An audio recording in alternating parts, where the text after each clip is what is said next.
Hello friends, UGC net knowledge point में आप सभी का स्वागत है। आज हम कर रहे हैं UGC net paper 2 public administration के चैप्टर वाइज, जो है एम लक्ष्मीकांत की बुक में से चैप्टर 9। आइए स्टार्ट करते हैं। चैनल पर नए हैं तो चैनल को जरूर सब्सक्राइब करें, लाइक एंड शेयर करें। आज हम पढ़ेंगे होल्डिंग कंपनी के बारे में। होल्डिंग कंपनी के स्वरूप वाले संगठन के अंतर्गत उन कंपनियों को जोड़ा जाता है जो एक ही क्षेत्र में कार्य करती है या एक दूसरे के साथ समान प्रबंधन के तहत तकनीकी और वाणिज्यिक संबंध रखती है। इस प्रकार ऐसी कंपनियों को सब्सिडियरी सहायक कहा जाता है, जिन्हें होल्डिंग कंपनी के एक छत्र प्रबंधन के तहत लाया जाता है। होल्डिंग कंपनी वह कंपनी है जो स्वामित्व पूंजी में अधिकांश शेयर भाग या निर्धारित करती है, यानी उसके पास क्या होता है, सबसे ज़्यादा पूंजी होती है, वो शेयर अधिकांश ज़्यादा से ज़्यादा शेयर देता है और जो अपने शेयर स्वामित्व की दृष्टि से सब्सिडियरी कंपनियों के प्रबंधन तंत्र को नियंत्रित करने में सक्षम हो। कुछ होल्डिंग कंपनियां ये हैं। कौन कौन सी है होल्डिंग कंपनियां? Steel Authority of India Limited 1963,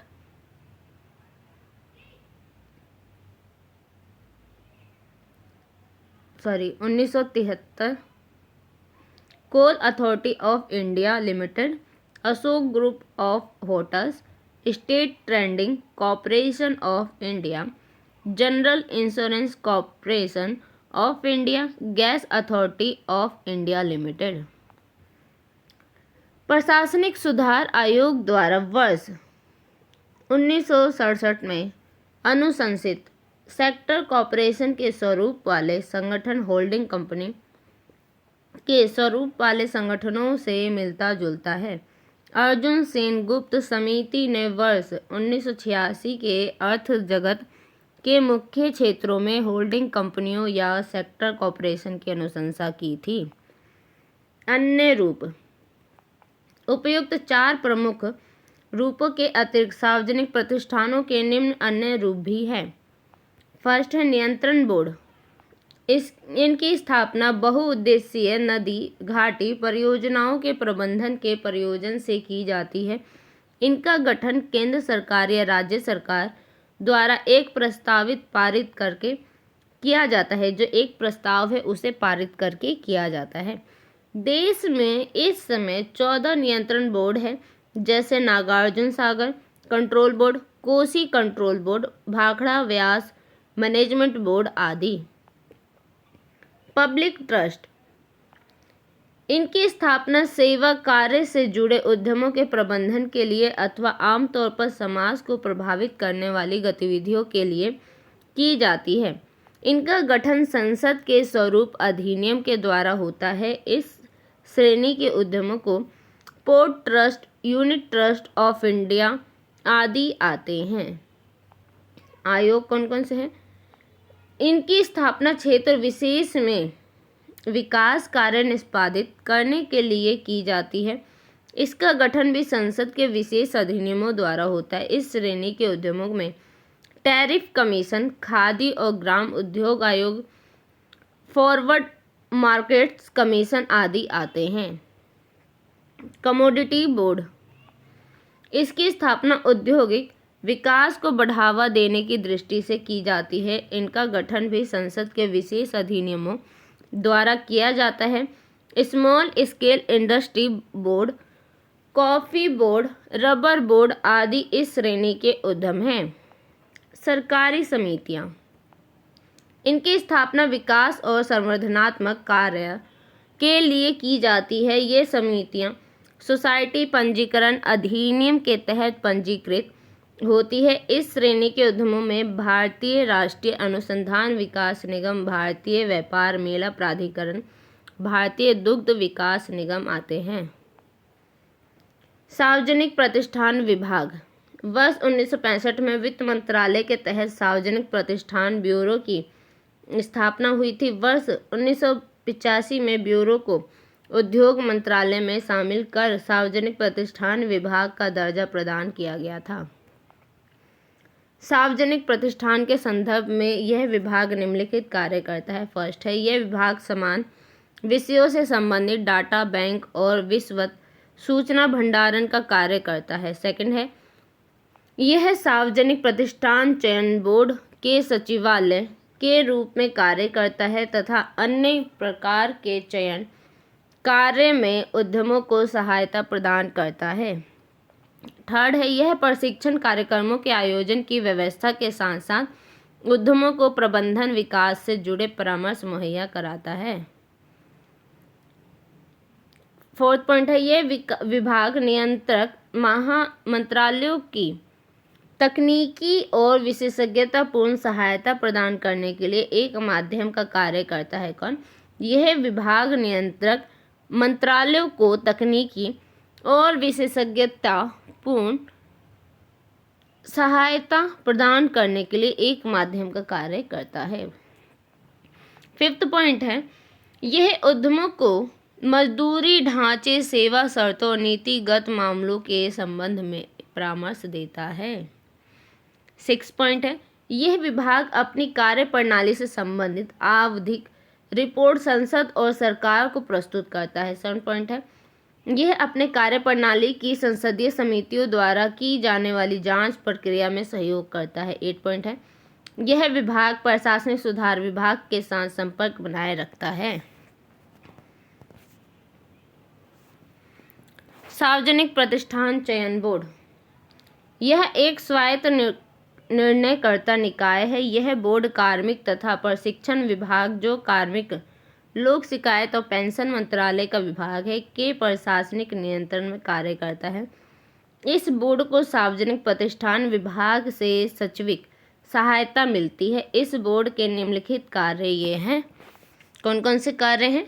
first है, सार्वजनिक प्रतिष्ठानों में मुख्य कार्यकारी और कार्यकारी निर्देशकों के बोर्ड स्तर के पूर्णकालिक पदों तथा निर्देशकों के अल्पकालिक पदों पर नियुक्ति के लिए सरकार से अनुशंसा करना।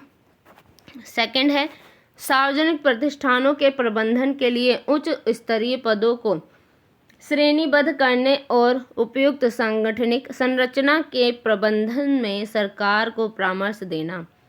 थर्ड है, प्रबंधकीय आत्मनिर्भरता को बढ़ावा देने की दृष्टि से उनकी प्रबंधन विकास से जुड़ी गतिविधियों की निगरानी करना। सार्वजनिक प्रतिष्ठान की भूमिका और कार्य निष्पादन। सार्वजनिक प्रतिष्ठानों को भारत के आर्थिक विकास में महत्वपूर्ण भूमिका सौंपी गई है। औद्योगिक नीति प्रस्ताव 1956 से संबंधित योजना के तहत अर्थ जगत में विकास कार्य करने तथा इसे प्रगति पथ पर अग्रसर रखने का कार्य सार्वजनिक क्षेत्र को सौंपा गया था, न कि निजी क्षेत्र को। सार्वजनिक प्रतिष्ठानों की भूमिका और कार्य इस प्रकार है। फर्स्ट है, आर्थिक विकास दर में तेजी लाना। सेकंड है, औद्योगिकरण के लिए दुरुस्त आर्थिक ऊपरी संरचना का प्रबंधन एवं स्थापना करना। थर्ड है, कुछ लोगों के द्वारा धन संपत्ति पर किए गए एकाधिकार को खत्म करना। फोर्थ है, विदेशी प्रौद्योगिकी पर निर्भरता में कमी लाने के लिए अति महत्वपूर्ण क्षेत्रों में आत्मनिर्भरता लाना। फिफ्थ है, क्षेत्रीय असमानता को दूर करने की दृष्टि से संतुलित क्षेत्रीय विकास सुनिश्चित करना।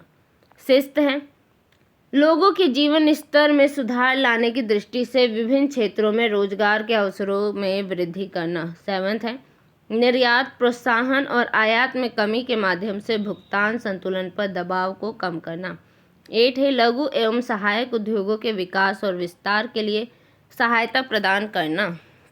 9 है, पुनः निवेश के उद्देश्य से अतिरिक्त संसाधन जुटाना। और 10 है, आय और संपत्ति के पुनः वितरण को बढ़ावा देना। सार्वजनिक प्रतिष्ठानों के कार्य का आंकलन विभिन्न कोणों से किया जाना चाहिए, जैसे सार्वजनिक प्रतिष्ठानों में अच्छी प्रगति की। वर्ष 1991 में केवल 5 केंद्रीय उद्यम थे। कब? 1951 में, जिनमें 29 करोड़ रुपए निवेशित था। कितने करोड़? 29 करोड़। वर्ष 1999 तक यह संख्या बढ़कर 240 तक पहुंच गई कुल, जिसमें कुल 2,30,140 करोड़ रुपए का निवेश था। सार्वजनिक प्रतिष्ठानों ने अर्थव्यवस्था के समग्र औद्योगिक विकास में महत्वपूर्ण भूमिका निभाई है। जहां तक राष्ट्रीय उत्पादन में उनके हिस्से की बात है, देश में लिग्नाइट, तांबा और पेट्रोलियम पूर्णतः सार्वजनिक प्रतिष्ठानों द्वारा उत्पादित किया गया। देश के उत्पादित जस्ते का 80%, कोयले का 95% तथा इस्पात और एल्यूमीनियम का 50% भाग तथा उर्वरक के लगभग 1/3 भाग के उत्पाद में सार्वजनिक प्रतिष्ठानों का ही योगदान है। थर्ड पॉइंट है, सार्वजनिक प्रतिष्ठानों ने मॉडल नियुक्त एम्प्लॉयर की भूमिका भी अदा की।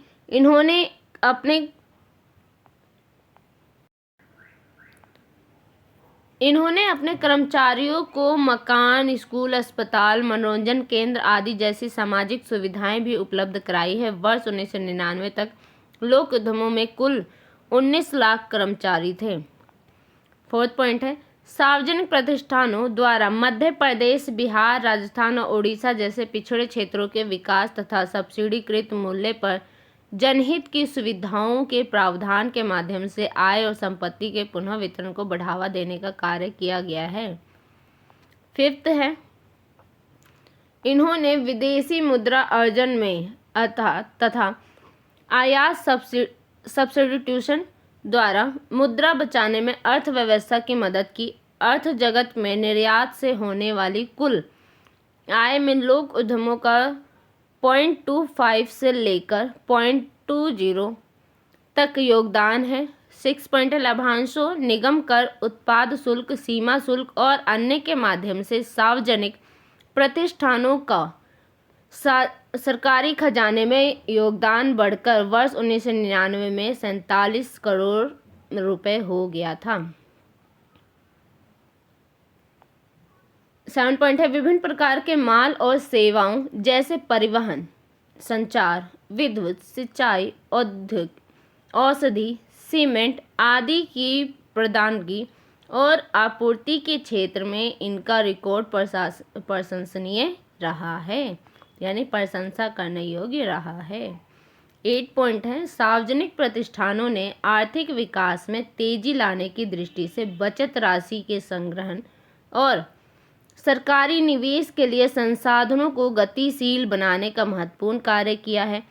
ऐसे उद्यम हैं जो भारतीय औद्योगिक विकास बैंक, कौन कौन से उद्यम है? भारतीय औद्योगिक विकास बैंक, भारतीय औद्योगिक वित्त निगम, जीवन बीमा निगम, यूनिट ट्रस्ट ऑफ इंडिया, भारतीय स्टेट बैंक ऑफ अन्य। विभिन्न उपलब्धियों के बावजूद सार्वजनिक प्रतिष्ठान वित्तीय कार्य निष्पादन और प्रबंधन की क्षमता के क्षेत्र में अपनी स्थिति ठीक नहीं रख सके हैं। देश की कुल 240 केंद्रीय सार्वजनिक प्रतिष्ठानों में से लगभग 140 ही लाभार्जन कर रहे हैं तथा शेष 100 लोक उद्यमों को हानि हो रही है। 50 ऐसे औद्योगिक उद्यम हैं जो रुग्णावस्था में हैं तथा भारी नुकसान उठा रहे हैं। सार्वजनिक प्रतिष्ठानों के कार्यों का निष्पादन आशा से कम रहा है। इनकी सीमित सफलता के कारण इस प्रकार है। कौन कौन सी सफलता है? कमजोर और असंगत मूल्य नीति। सेकंड है प्रौद्योगिकी ऊपरी संरचना का अभाव। थर्ड है उत्पादन क्षमता का कम दोहन। फोर्थ है भर्ती संबंधी उपयुक्त नीति का अभाव जिस कारण कर्मचारी संख्या पर्याप्त से अधिक है। फिफ्थ है कार्य निष्पादन और निपटान की लंबी अवधि की प्रक्रिया। सिक्स्थ है निर्माण कार्यों में विलंब के कारण परियोजनाओं की लागत में वृद्धि। सेवंथ है अतिशय पूंजीकरण। 8 है उच्च पूंजी अभिमुखीकरण के कारण रोजगार में कमी। 9th है असक्षम प्रबंधन। 10th है नियंत्रण प्रक्रिया में दोष के कारण स्वायत्तता में कमी। 11th है नगर निर्माण, चिकित्सालयों आदि की ऊंची लागतों को वहन करना। 12th है राजनीतिक दबाव के कारण अनुपयुक्त स्थलों का चयन। 13th है अविचारित स्पर्धा और तोड़फोड़। 14th है दूर संवाद यूनियन से जुड़े विवाद जैसे बाहरी कारण। 15 है मद्य सामग्रियों का असक्षम प्रबंधन आदि। उदारीकरण का प्रभाव। केंद्र सरकार ने भारतीय अर्थव्यवस्था के समग्र कार्य निष्पादन में सुधार लाने की दृष्टि से वर्ष 1991 में नई औद्योगिक नीति की घोषणा की। कब की नई औद्योगिक नीति की घोषणा? तो 1991 में। किसकी घोषणा की गई? नई औद्योगिक नीति की घोषणा की गई। इस नीति को नई आर्थिक नीति भी कहा जाता है। क्या कहा जाता है? नई आर्थिक नीति, क्योंकि वर्ष 1956 की नीति में निर्दिष्ट नेहरूवादी आर्थिक दर्शन से बिल्कुल अलग थी। ये क्या थी? जो नेहरू जी की आर्थिक दर्शन थी उससे बिल्कुल अलग थी। वस्तुतः इस नीति के फलस्वरूप उदारीकरण का युग सूत्रपात हुआ और निजीकरण और भूमंडलीकरण को बढ़ावा मिला। फर्स्ट पॉइंट है, यह नीतिगत मामलों और प्रतिदिन के प्रशासन से जुड़े मामलों के मध्य भेद को स्पष्ट करने में सक्षम नहीं है। सेकंड है, यह उस पर नियंत्रण और उसका प्रबंधन करने वाले लोगों के हाथों प्रचुर राजनीतिक शक्ति सौंप देता है जो उसका प्रतिनिधित्व नहीं करते और पराकाष्ठा के रूप में उस समूह के हाथों जो अपना स्वार्थ सिद्ध करने में लगे रहते हैं। थर्ड है, व्यवहारिक दृष्टि से देखा जाए तो यह वित्तीय और मार्ग प्रशस्त करते हैं और ना ही स्वायत्तता का निगमों का मंत्रालय अपने स्कंध या शाखाओं की तरह देखते हैं और यही मानकर इनको आदेश और निर्देश देते हैं।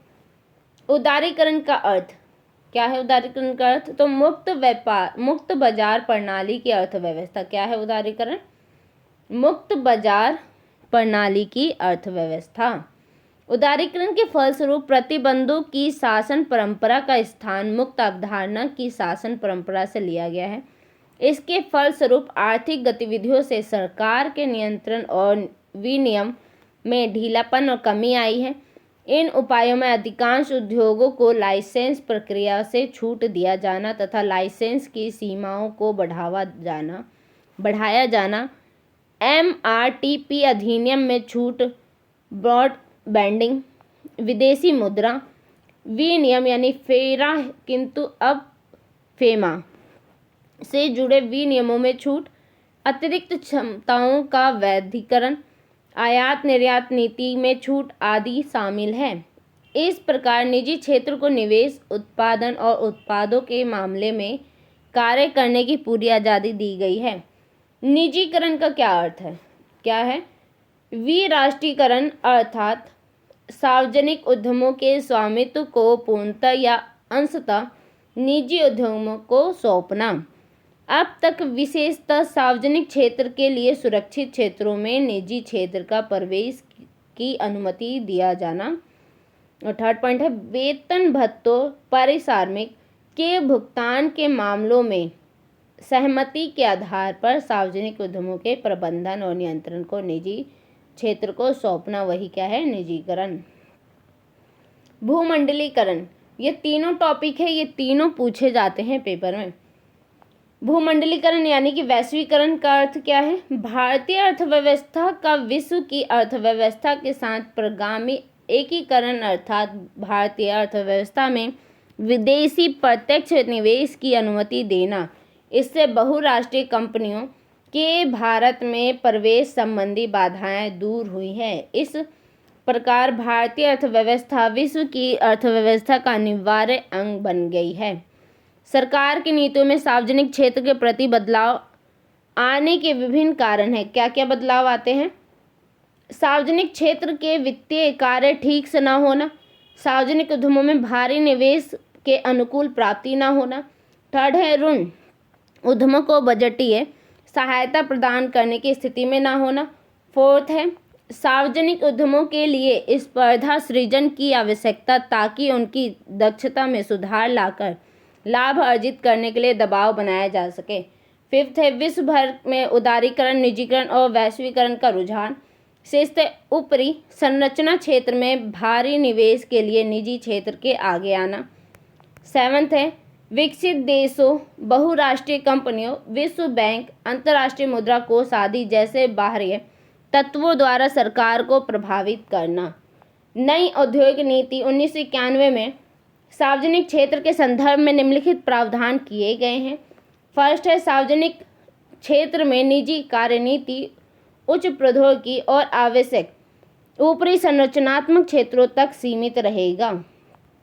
सेकंड है सार्वजनिक क्षेत्र के लिए सुरक्षित कुछ क्षेत्रों को निजी क्षेत्र के लिए खोल दिया जाएगा। इसी प्रकार सार्वजनिक क्षेत्रों को भी उन क्षेत्रों में प्रवेश की अनुमति होगी जो क्षेत्र इसके लिए सुरक्षित नहीं है। थर्ड है लंबे समय से रुग्ण सार्वजनिक उद्यमों से संबंधित मामले औद्योगिक और वित्तीय पुनर्गठन बोर्ड को भेजे जाएंगे ताकि उन्हें पुनरुद्धार और पुनर्वास योजना में शामिल किया जा सके। फोर्थ है इस प्रकार की पुनर्वास योजना से प्रभावित होने वाले श्रमिकों के हितों की रक्षा के लिए समाज सुरक्षा तंत्र का गठन किया जाएगा।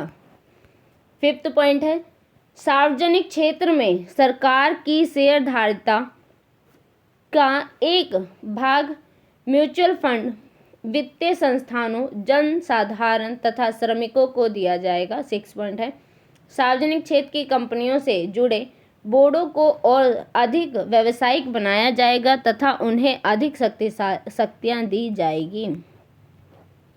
7 पॉइंट है समझौता प्रणाली MOU के माध्यम से प्रबंधन को अधिक स्वायत्तता प्रदान की जाएगी और उन्हें परिणामों के प्रति उत्तरदायी माना जाएगा। 8 पॉइंट है सार्वजनिक उद्यमों को दी जाने वाली बजटीय सहायता में धीरे धीरे कमी लाई जाएगी।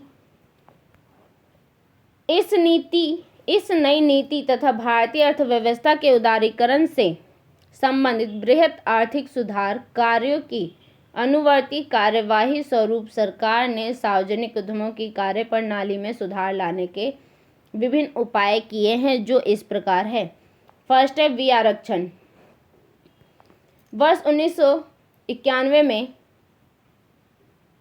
सार्वजनिक क्षेत्र के लिए आरक्षित उद्योग की संख्या को 17 से कम कर 8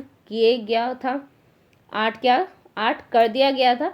वर्ष 1993 में आरक्षित उद्योगों की सूची में से 2 को निकाल दिया गया। वर्ष 1998 में पुनः 2 मदों को निकाला गया। हाल ही में मई 2001 में सरकार ने एक और क्षेत्र से निजी क्षेत्र की भागीदारी की अनुमति प्रदान की। इस प्रकार अब केवल 3 क्षेत्र यानी उद्योग ही आरक्षित रह गए हैं। अर्थात कौन कौन से रह गए हैं? एटॉमिक एनर्जी यानी परमाणु उद्योग। सेकंड है परमाणु ऊर्जा उत्पाद नियंत्रक और प्रयोग आदेश 1953 की अनुसूची में उल्लिखित खनिज और थर्ड है रेल परिवहन। ये जो 3 है ये आरक्षित हैं। इसके अतिरिक्त कुछ विआरक्षित क्षेत्रों को देश के निजी उद्यमों के साथ साथ विदेशों में के निजी उद्यमों के लिए भी खोल दिया गया। सेकंड पॉइंट है रुग्ण इकाइयाँ। वर्ष 1991 में रुग्ण औद्योगिक कंपनी 1985 में संशोधन किया गया ताकि रुग्ण सार्वजनिक उद्यमों को औद्योगिक एवं वित्तीय पुनर्गठन BIFR 1987 के पास उन्हें बंद या पुनः जीवित करने के लिए विचारार्थ भेजा जा सके। वर्ष 2000 के अंत तक BIFR में 74 रुग्ण इकाइयाँ पंजीकृत थी। 25 से अधिक रुग्ण इकाइयों के लिए पुनः जीवन पैकेज की स्वीकृति दी गई तथा 13 मामलों में बंदी की अनुशंसा की गई। इसके अतिरिक्त 3 इकाइयों को जिन्होंने लाभ अर्जित करना शुरू कर दिया रुग्ण नहीं पाया गया था। थर्ड पॉइंट है गोल्डन हैंड शेक। वर्ष 1988 में सरकार ने सार्वजनिक उद्यमों में कार्मिकों की संख्या में कमी लाने के उद्देश्य से स्वैच्छिक सेवानिवृत्ति योजना VRS शुरू की थी। इस योजना को गोल्डन हैंड शेक के नाम से जाना जाता है। इस नीति के तहत कार्मिकों को समय से पहले सेवानिवृत्ति पर उद्यमों से अच्छी खासी रकम मिलती है। वर्ष 1952 में स्वैच्छिक सेवानिवृत्ति के ले रहे व्यक्तियों की क्षतिपूर्ति देने की अतिरिक्त शेष कार्मिकों की पुनः तैनाती और उनके प्रशिक्षण के लिए राष्ट्रीय नवीनीकरण कोष NRE का गठन किया गया था। फलस्वरूप कर्मचारियों की संख्या वर्ष 1991 में 22 लाख से कम होकर वर्ष 1999 में 19 लाख रह गई थी। फोर्थ पॉइंट है विनिवेश। वर्ष 1991-92 में विनिवेश कार्यक्रम शुरू किया गया था, जिसका मुख्य उद्देश्य सरकारी बजट के लिए गैर स्फीतीकर वित्त का प्रबंधन करना था। विनिवेश एक वह प्रक्रिया है जिसके तहत सरकार सार्वजनिक उद्यम में अपनी इक्विटी यानी भागीदारिता के परे के पूरे भाग को या कुछ भाग को निकाल सकता है। जो उसकी इक्विटी है उसको क्या कर सकता है, उसमें जो पूरा भाग है उसको भी निकाल सकता है या उसमें से कुछ भाग निकाल सकता है। वर्ष 1992 में सरकार ने सार्वजनिक क्षेत्र उद्यमों में शेयरों के विनिवेश से संबंधित समिति का गठन डॉक्टर सी रंगराजन की अध्यक्षता में किया था। इसका नाम विनिवेश कार्यक्रम से संबंधित उपाय सुझाना था।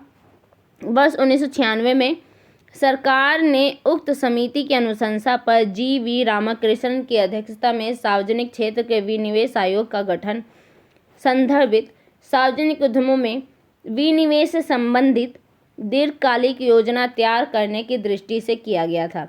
सरकार ने वर्ष 1999 तक विभिन्न चरणों में किए गए विनिवेश के माध्यम से 18,638 करोड़ रुपए जुटाए। विनिवेश की प्रक्रिया में तेजी लाने के लिए सरकार ने विनिवेश आयोग की जगह वर्ष 1999 विनिवेश विभाग की स्थापना की। कि विनिवेश आयोग नहीं आया, उसकी जगह क्या आया, विनिवेश विभाग। कब आया, 1999 में। सरकार ने वर्ष 2000 में गैर नीतिगत सार्वजनिक उद्यमों में अपनी इक्विटी को कम कर 26% या इससे कम करने का निर्णय लिया। फिफ्थ है नवरत्न। नवरत्न तो सबसे इम्पोर्टेंट है क्योंकि इसमें से एक न एक क्वेश्चन जरूर आता है पेपर में, तो ध्यान से सुनिए। सरकार ने वर्ष 1997 में उन 9 प्रमुख सार्वजनिक उद्यमों की नवरत्नों के रूप में पहचान की थी जिसका कार्य निष्पादन बेहतर था और जो अत्यधिक लाभ अर्जित कर रहे थे। बाद में उस वर्ष में ही 2 और उद्यमों को इस सूची में शामिल किया गया। इन उद्यमों की विश्व स्तर पर प्रतिष्ठित करने के उद्देश्य से इन्हें वित्तीय, वाणिज्यिक, प्रबंधन और सांगठनिक क्षेत्र में और अधिक स्वायत्तता तथा संचालन संबंधी स्वतंत्रता दी गई। इन उद्यमों के बोर्ड को भी उनमें गैर आधिकारिक अल्पकालिक निर्देशकों को शामिल कर व्यावसायिक दर्जा प्रदान किया गया। कौन सी है नवरत्न कंपनियां? नवरत्न का दर्जा प्राप्त सार्वजनिक प्रतिष्ठान ये हैं: भारतीय इस्पात प्राधिकरण limited SAIL, Bharat heavy electrical limited भेल, तेल और प्राकृतिक गैस आयोग ONGC, भारतीय तेल निगम limited IOC, Hindustan petroleum corporation limited HPCL, Bharat petroleum corporation limited BPCL, gas authority of India limited GAIL, भारतीय राष्ट्रीय ताप विद्युत निगम लिमिटेड NTPC, विदेश संचार निगम लिमिटेड VSNL, महानगर टेलीफोन निगम लिमिटेड MTNL और Indian petrochemicals corporation limited IPCL। सरकार द्वारा नवरत्न का दर्जा प्राप्त उद्यमों को निम्न स्वतंत्रताएं दी गई है। इनकी कौन कौन सी स्वतंत्रताएं होती है? फर्स्ट है, पूंजी व्यय करने की कोई अधिकतम धन सीमित नहीं है कि वो कितना भी पूंजी व्यय कर सकता है। उसकी जो अधिकतम धन सीमा है वो नहीं है। सेकंड है प्रौद्योगिकी प्राप्त करने के लिए प्रौद्योगिकी से संबंधित संयुक्त उद्यमों या नीतिगत गठबंधनों में प्रवेश करने की स्वतंत्रता है, वो गठबंधन भी कर सकता है। थर्ड है लाभार्जन केंद्रों की स्थापना, भारत तथा विदेश में कार्यालय खोलने सहित सांगठनिक पुनर्गठन की स्वतंत्रता भी प्राप्त है। फोर्थ है बोर्ड स्तर से नीचे के पदों का सृजन करने और उन्हें खत्म करने की स्वतंत्रता है। फिफ्थ है घरेलू अंतर्राष्ट्रीय बाजार से पूंजी जुटाने की स्वतंत्रता है। सिक्स्थ है कुल 200 करोड़ रुपए तक इक्विटी निवेश से भारत में तथा विदेश में वित्तीय संयुक्त उद्यम और पूर्णतः स्वामित्व वाली सब्सिडरी कंपनियां स्थापित करने की स्वतंत्रता है। सेवेंथ है श्रम शक्ति प्रबंधन का कार्य देखने की स्वतंत्रता है।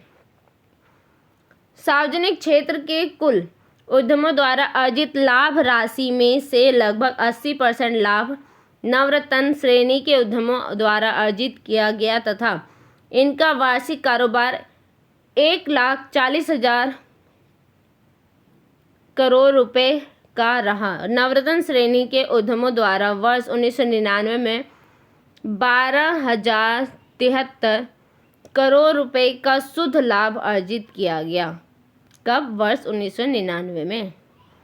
लघु रत्न कंपनी, अभी तो आपने कहा क्या पढ़ा? महारत्न कंपनी, अब हम पढ़ेंगे लघु रत्न कंपनी।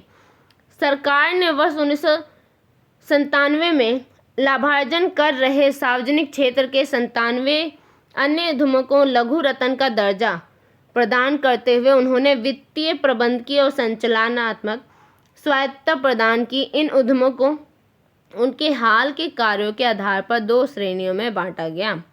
फर्स्ट है लघु रत्न फर्स्ट। इस श्रेणी में उन उद्यमों को रखा गया जिन्होंने विगत 3 वर्षों के दौरान लगातार लाभार्जन किया था और इन 3 वर्षों के दौरान किसी एक वर्ष में 30 करोड़ या उससे अधिक की शुद्ध लाभार्जन किया है। यानी कि जो लघु रत्न फर्स्ट कंपनी है उसमें क्या है, 3 वर्ष के अंदर उसकी जो कितना लाभ होना चाहिए, उसके पास 30 करोड़ का लाभ होना चाहिए, तो वो लघु रत्न फर्स्ट कंपनी में शामिल होगा। लघु रत्न सेकंड, इस श्रेणी में उन उद्यमों को रखा गया है जिन्होंने विगत 3 वर्षों के दौरान लगातार लाभार्जन किया है।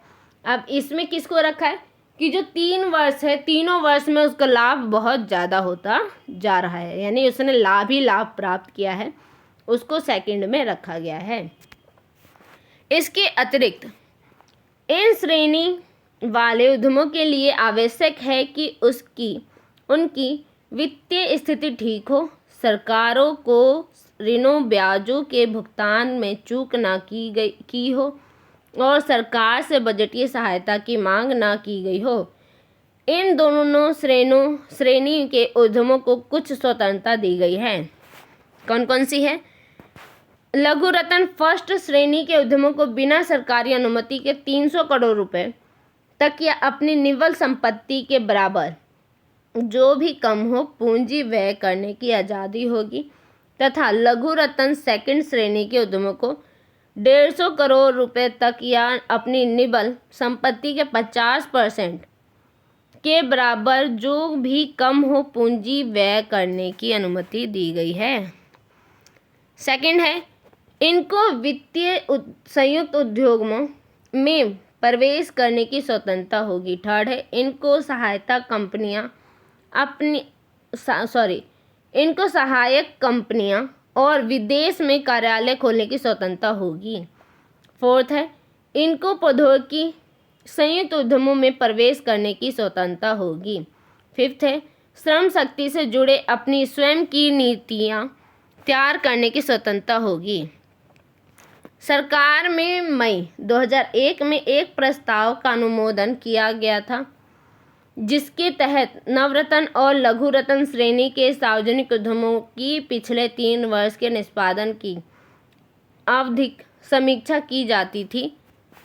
7 पॉइंट है समझौता ज्ञापन प्रणाली की शुरुआत वर्ष 1987 से 88 में हुई थी। समझौता ज्ञापन प्रणाली की संख्या दर में तेजी से वृद्धि हुई है। वर्ष 87 से 88 में 4 समझौता ज्ञापन पर हस्ताक्षर किए गए थे, जिनकी संख्या वर्ष 1999 से 2000 में 108 हो गई थी। इन 108 समझौते ज्ञापनों में से 48 को उत्कृष्ट का दर्जा और 28 को बहुत अच्छे का दर्जा और 9 को अच्छे का दर्जा और 17 को ठीक का दर्जा और 4 समझौतों को ठीक नहीं का दर्जा मिला था। वर्ष 1998-99 में समझौता ज्ञापनों पर हस्ताक्षर करने वाले उद्यमों की संख्या वर्ष 1997-98 की तुलना में 7% अधिक और निर्धारित लक्ष्य से 3% अधिक थी। समझौता ज्ञापनों के संदर्भ में निम्नलिखित अन्य बातें भी ध्यान देने कौन कौन सी बातें हैं। फर्स्ट है, समझौता ज्ञापन सरकार यानी मंत्रालय और सार्वजनिक उद्यमों के प्रबंधन के बीच समझौता स्वरूप है, जिसके तहत सार्वजनिक उद्यमों को स्वायत्तता दी जाती है तथा उद्यमों के दिन प्रतिदिन के कार्य में मंत्रालय द्वारा दखल दिए जाने की प्रक्रिया में कमी लाई जाती है। सेकंड है, समझौता ज्ञापन के माध्यम से दोनों पक्षों की बाध्यताएं स्पष्ट की जाती है ताकि सार्वजनिक उद्यमों के निष्पादन में सुधार लाया जा सके। थर्ड है, इससे सार्वजनिक उद्यम के प्रबंधन को परिणामों के प्रति जिम्मेदार और जवाबदेह बनाया जाता है। इस प्रकार समझौता ज्ञापन प्रणाली एक ऐसी प्रणाली है जिसके तहत मंत्रालय और उद्यम के बीच वार्षिक कार्य निष्पादन संबंधी अनुबंध होता है। फोर्थ है, समझौता ज्ञापन प्रणाली की अनुशंसा सार्वजनिक उद्यमों से जुड़ी नीति की समीक्षा के लिए गठित अर्जुन सेन गुप्त समिति की रिपोर्ट 1985 में की गई थी। फिफ्थ है, समझौता ज्ञापन प्रणाली फ्रांस के परफॉर्मेंस कॉन्ट्रैक्ट सिस्टम और कोरिया के सिग्नलिंग सिस्टम का भारतीय संस्करण प्रतिरूप है। आज तो ये चैप्टर यहाँ पे समाप्त हुआ। वीडियो अच्छी लगी तो चैनल को लाइक कीजिए, शेयर कीजिए, सब्सक्राइब कीजिए। धन्यवाद।